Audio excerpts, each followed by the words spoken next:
یا لطیف کا مجرب عمل۔ عشاء کی نماز کے بعد 2 رکعت نماز صلاۃ الحاجت پڑھیں۔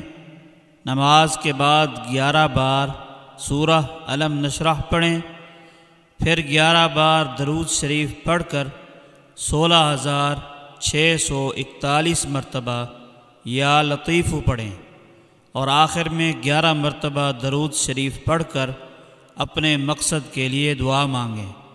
بہت عجیب اور سریع و تاثیر عمل ہے۔